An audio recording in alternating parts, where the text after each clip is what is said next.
Hey guys, this is John, and I'm playing Gharaibeh in the 15-minute pool on ICC. I have not recorded a 15-minute game on ICC for quite a while, but I'm having trouble working with Lichess and my recording software. For some reason, they're just not getting along lately. So I'm playing a game on the old server, the server where I used to play almost all of my standard games. So we have a Slav on our hands, and I'm glad we got an opponent with a decent rating, 1905. In the past, I've often waited for quite a while to find an opponent, and sometimes it'll even pare me down as low as 1600 or 1700. So what to play here? I usually decide between the Slav and the semi-Slav. I feel like playing a Slav right now, so I'll take on c4, and a4 is the book move. Let's take a look at my opponent's stats. Okay, so he has a peak rating of 1941 based on 892 games. So he's played quite a bit of standard chess. Okay, so now I'm going to get the bishop out to f5. So this is what black is trying to do in the Slav. You're not hoping to hold on to the c4 pawn generally. You're hoping to use the time that it costs white in order to regain the pawn to get your pieces into the action and develop them harmoniously. Bishop outside the chain. This bishop finds a good square on b4, as I just assigned it. I think knight bd7 is what I like to do now. Sometimes I castle, but I think this move order is preferable by a little bit. Yeah, queen e2. So now white has in mind pushing e4 if given the chance.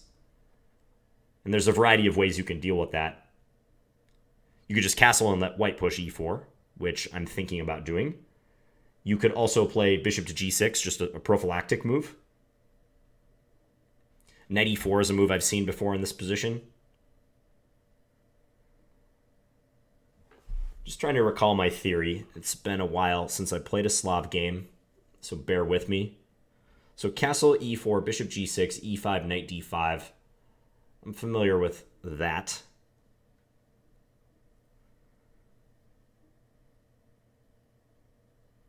There's also bishop g4 here, pinning the knight.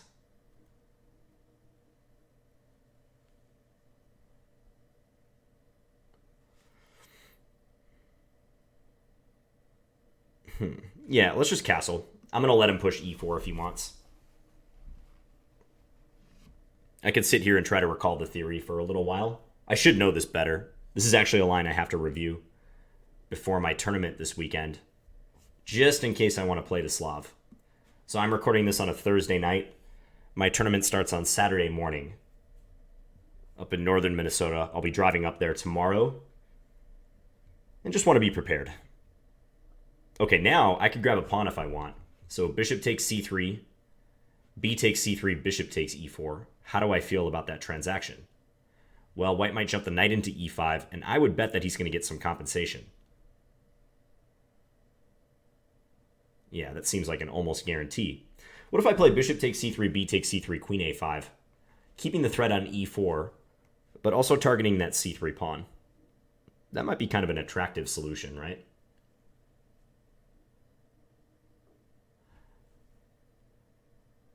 So take, queen a5, threatening knight takes e4.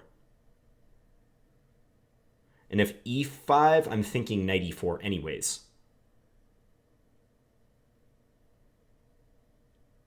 Could be good. Yeah, let's do it. So take. This is a non-increment game, so those of you who are used to watching me on Lichess with the 2-second increment, note that it will be sudden death. No increment, no mercy. So you got to manage your clock a little bit better in these games. I don't know why ICC hasn't implemented an increment pool, because there's been a lot of interest in that over the years. At the very least, like a blitz pool, like 3+2. All right, so b takes c3. So I was thinking queen a5, but I'm just going to take a quick look at bishop takes e4 as well, because bishop takes e4 wins a pawn. I'm just not sure I like the position after knight e5. I feel like my pieces are kind of jammed up there.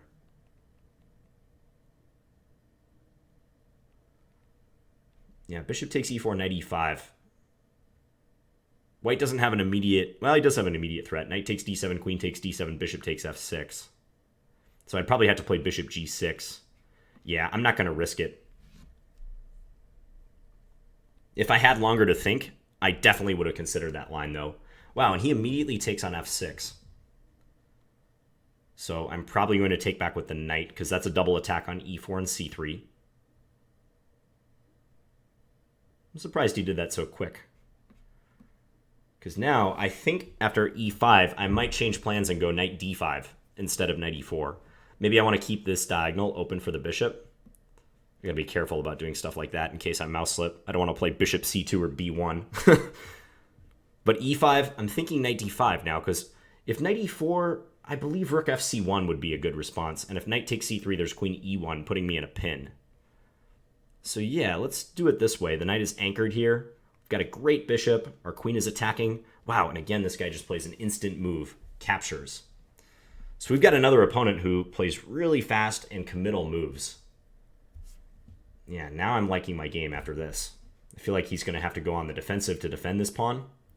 This structure reminds me a lot of another standard game I played not long ago, and I'm trying to remember the name of my opponent in that game, but it's escaping me right now. Okay, so here, rook fc8 makes a lot of sense. I could also consider a slower move like h6, just in case I want to retain my bishop in the event of knight h4, be able to pull the bishop back to h7. But bringing a rook to c8, whether it's rook fc8 or rook ac8, is the obvious thing to do here. If that happens, can he push c4 and try to rid himself of that weakness? So let's say I play rook ac8. Really not sure which one's better, but let's say rook ac8.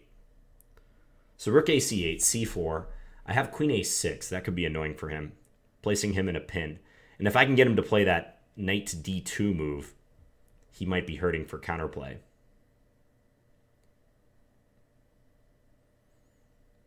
I don't know which move I prefer, rook ac8. I'm going to go with rook fc8, actually. I think I'm going to keep this rook over here. Let's see how he responds. He's been playing lightning quick, but these were committal decisions that he undertook over the last few moves. Starting with bishop takes f6, I feel like that was maybe the most committal of all. All right, now against this move, I can win a pawn. I can take on b5, and then I can play bishop into d3. And I think that pawn is a goner, because he can't use the b1 square. So he would have to play, if he wants to defend it, rook a5, but then I have b6, kicking him away. So are we thinking we're going to win a pawn now? Is that what I'm liking here? Or do I want to drop my queen back and try to play more positionally with the queens on board? So queen takes b5, a takes b5, bishop d3. He could play b6, and admittedly, I would have to double up my pawns if I want to take it. Kind of tempting just to go a5 right there. a5, a4.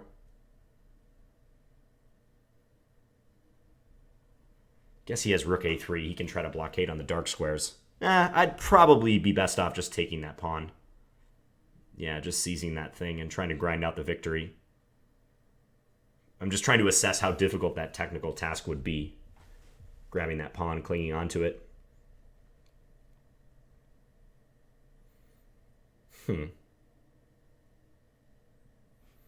Okay. I can also take and then play b6 if I want, looking for bishop to d3 next. He can prevent that with knight e1, however. Might be other moves possible. Okay, I'm going to do it. And I'm going to use his time thinking, if he does spend any time thinking at all after this move, to decide after b6 if I'll take it or play a5. Ah, he just resigned. Oh, that's really lame. Yeah, he just gave up here. That is really, really lame.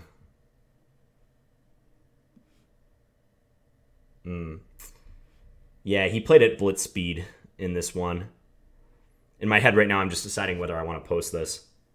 I still might post it because there was some instructive points, but it was a pretty quick victory and not a good game representative of the standard time control. He might have just seen my rating and decided to play a quick game and, you know, see what happens, like let the chips fall as they may. But after b6, I don't think it's so bad for him yet.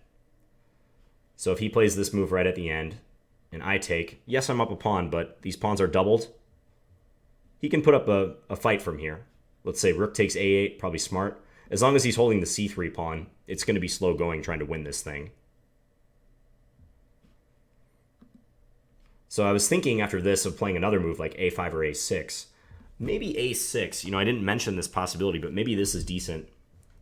Trying to go rook c6 and take here. And then I don't have to worry about a weakness on a5. That could be the proper way of tackling that pawn. Uh-huh. Because a5, I thought maybe rook a3 with the intention of doubling up here. And then he's observing the pawn on c3, so defending that and attacking there. That's going to slow me down. And there's also the question of his knight, if it can ever get into some decent square. Like if he could land his knight on c5, that would be good. It's a long ways from that. So not resignable yet. But this just underscores my point that I've made repeatedly in standard games. People just don't use their time at this time control. This is an extreme case, but you know, he resigned on move 18. He spent a minute and 20 seconds, basically. And finds himself in a perhaps tough endgame. Yeah, so I gotta rehash my theory a little bit here because I was a little bit rusty. Maybe I should have played bishop to g6 because I have some experience with that. Drawing the bishop back so that after e4, it's not coming with tempo. But castling is playable. And then after this, I kind of like this idea, taking c3 and playing queen a5. I wonder what the computer thinks about it. I'm just going to add in the engine. Computer's not overly impressed. Computer doesn't like it so much. Let me go into analysis mode just so we can properly play through this.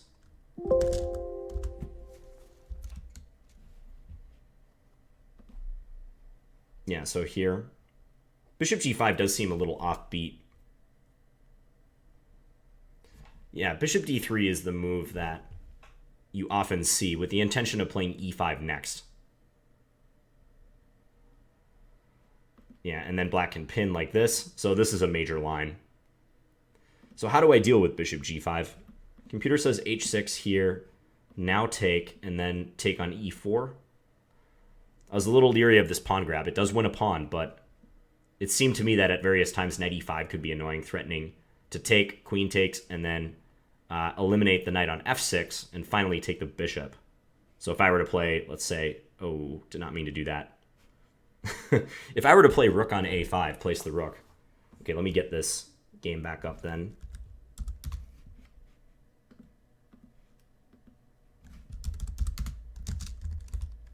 Sorry about that. I'm still a little bummed that he resigned and was just playing generally really fast. So with that engine line, h6 here, take, take, go after the pawn, take, knight e5. So if I were to play some random move like a5, he could take d7. I can't take with my knight because of the pin on the queen. So queen takes d7, bishop takes f6, pawn takes f6, he takes here at the end. So that's one of my tactical problems, the main tactical problem. So I just got to bring my bishop back to a stable square. Maybe I was overestimating the play he has here, though. It actually probably isn't much, is it? He could always do this and wreck my structure, but is that worth a pawn? Probably not. So that's probably how I should deal with bishop to g5, huh? So in the game, I did this and then queen a5, but the computer says if he plays bishop d3, reinforcing the e-pawn, and I suppose this is probably not a threat, I'm guessing because of bishop to d2. Yeah, bishop d2, and that cuts off the queen's retreat from a5. My queen is probably just going to get trapped. I also can't go to b4, so I have to go to b3 or b2, and that lady is trapped. She is not escaping. But that's a subtle move, right? Bishop d3, basically recognizing that this pawn is immune. And there's no way white would find that move in playing their move in 3 seconds. If they did, it would just be pure chance or preparation. And with bishop takes f6, they give away all of their potential advantage. Yeah, knight takes e5. I think it's better to avoid knight e4, even though that is a double attack, because of the line I mentioned. Rook f c1, knight takes c3, queen e1, and I'm pinned. I can't move my knight away effectively without dropping the queen or dropping the knight. So that's why I chose knight d5, and I thought I was doing well here, especially when they take on d5. That seems to hand me a static advantage. White could still play rook f(c1). Yeah, for the same tactical reason. I'm unable to take on c3. But at least there, they maintain some flexibility with their pawn structure, and they keep their bishop. When they take on d5 like this, all of a sudden they have this backward pawn. That does not bode well for them.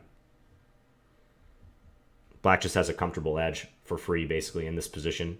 So there, I played rook fc8. I thought maybe this rook could be useful on the queen side. That's why I preferred that one ultimately to rook ac8. Oftentimes when you're deciding which square to move a rook to, don't actually just look at the square that the rook is going to. Think about how it impacts the other rook. If I play rook ac8, I'm basically saying that I think my rook will be good on either f8, e8, or d8. And if I play rook fc8, I'm basically saying I think this rook will be better on where it stands on a8 or b8. It's kind of an educated guess, but I saw that maybe white could attack my pawn on b7 and use the file, so I wanted to retain this as an option, as opposed to playing b6 and maybe slightly compromising my structure. It's kind of a close call, though. So rook fc8. If white played c4, I was thinking queen a6 might be a good move, trying to pin their pawn. What does the engine want to do as well? Take, rook takes, just swap some stuff off, and then go h6. And the position has opened up a little bit.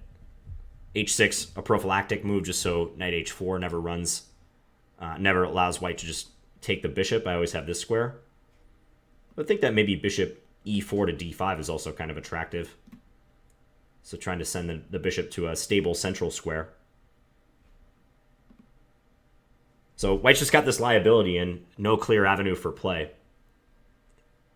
Again, this bishop controlling b1 stops them from putting a rook there for the time being. And here I thought a little bit. So I thought for like a minute and a half on this move. I was considering dropping the queen back, but this seemed like a long grind. Not like I wouldn't mind doing that, but the immediacy of trading queens and then playing bishop d3 appealed to me. Okay, and it is clearly better for black, but again, like that's not a resignable evaluation yet. And white is up time, so I think they could have put up resistance. Maybe they just saw the pawn was falling and lost interest in the game, but yeah, b6, let's see what the best move is. a6, okay. I think I might have came to that conclusion. I hadn't even talked about a6, but you could see that after I put b6 on the board, I was starting to come around to that move. It's a tough call between all three of these options. Because taking, I really think, I mean, this looks kind of tough to win. Black's going to have to take it slow. Probably engineer a trade for one of the doubled B pawns for one of white's C pawns. And proceed from there. Yeah, white's big problem is the knight has no good square to go to. Now it can't go around to c5 because that's covered by the b6 pawn. But a6, if I can slowly encircle this pawn and keep my structure intact on the queen side, it's possible I can just win this pawn outright. Let's just see here. Bishop c4 is good. Rook b1. Rook c6. Maybe eventually this move. Yeah, f4, h6. I'm just playing out some computer moves just to kind of get a gist for what's going on here. So maybe I can alternate. Yeah, double the rooks on the c file. That seems sensible. That way, if ever bishop b5 is played, I'm attacking this and also hitting that pawn. I do think it's likely we'll corral it eventually. Bishop here, rook b3 defending that pawn. Yep, we can scoop that up whenever we want. Okay. So I kind of blanked on the theory in the opening, which is rather embarrassing. I haven't played a ton of games in this exact position, I gotta say, but I do need to look into this line so I'm not caught unawares, because this is just a major tabia for theory. And I was just cycling through all the options in my head and trying to put together what I've studied like months ago. So queen a5, probably not a good operation in view of bishop d3 when it's impossible to take the pawn without losing the queen.